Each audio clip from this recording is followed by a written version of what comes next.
হাদিসের বিরুদ্ধে, ইসলামের বিরুদ্ধে যদি বিশুদ্ধার করে, কোনো ইমানদার কোনোদিন ঘরে বসে থাকতে পারে না। এজন্য আমাদের ইমানি পরিচয় দিতে হবে ভাই। এখানে তারা যেই কথাগুলো বলছে, তাদের কর্মকাণ্ড আপনি নিজে দেখলে বুঝতে পারবেন। যারা এই কাজ করে, এই বাউল শিল্পী যারা, এরা যেখানে আসর জমায়, সেই জায়গায় গিয়ে দেখবেন ওখানে কত প্রকারের শিরিক হয়। এই বাউল গান গায়, বাউলের কাছে গিয়ে সরাসরি সিজদা করে, ভিডিওতে দেখেন নাই? এখন তো আর ভাই সে আগের যুগ নাই, আপনি একটা কথা বলে দিলেন সাক্ষী আল্লাহর দিতেও না, ভিডিও ফুটেজে আপনার বড় সাক্ষী। কথা কন ঠিক কিনা? আবু বকরের যুগে মিডিয়া ছিল না, আল্লাহ নিজে মিডিয়ার দায়িত্ব পালন করছে, নিজে আবু বকরের পক্ষে সাক্ষী দিয়া এই বেঈমান মুরতাদ নাস্তিকদের বিপক্ষে বিশ্বনবীকে ফয়সালা দেওয়াইছেন। আর এখন তো তোমার যাই করো সমস্ত কিছু রেকর্ড হয়ে যায়, তুমি যা করতেছো সব কিছু ফাইলে রেকর্ড আছে। সিজদা দিতেছে অহরহ, সেজদা পাওয়ার মালিককে একমাত্র ভাই। কোনো মানুষকে সেজদা দিলে ওর ইমান থাকে?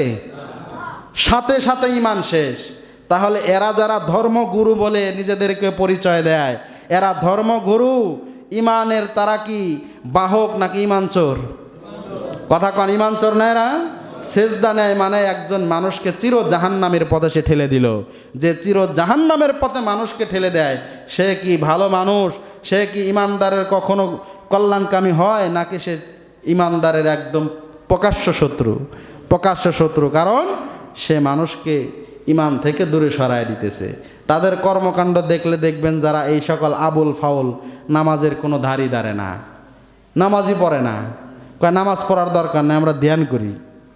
ওদের বহুত আকীদা আছে, আপনারা যদি শুনতে চান ওদের বই থেকে, এখানে প্রয়োজনে ধারাবাহিক আলোচনা হবে, দালিলিক আলোচনা, কোনো ফাউল আলোচনা করার সময় আমগো হাতে নাই।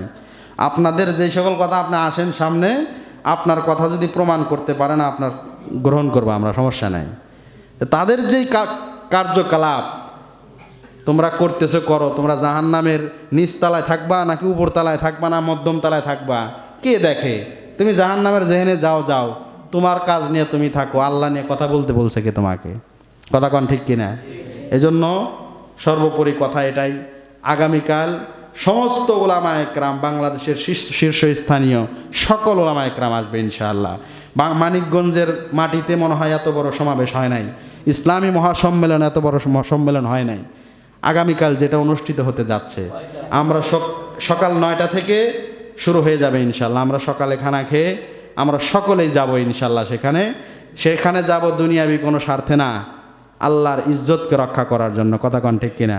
আমরা সকলেই যাব ইনশাআল্লাহ। দুনিয়ায় অনেক দলের জন্য আপনারা অনেক জায়গা প্রোগ্রামে গেছেন, অনেক নেতার ডাকে অনেক জায়গায় গেছেন, অনেক মুহিব্বিন বড় ভাইদের ডাকে বহু জায়গায় আপনি পাড়ি দিয়ে চলে গেছেন।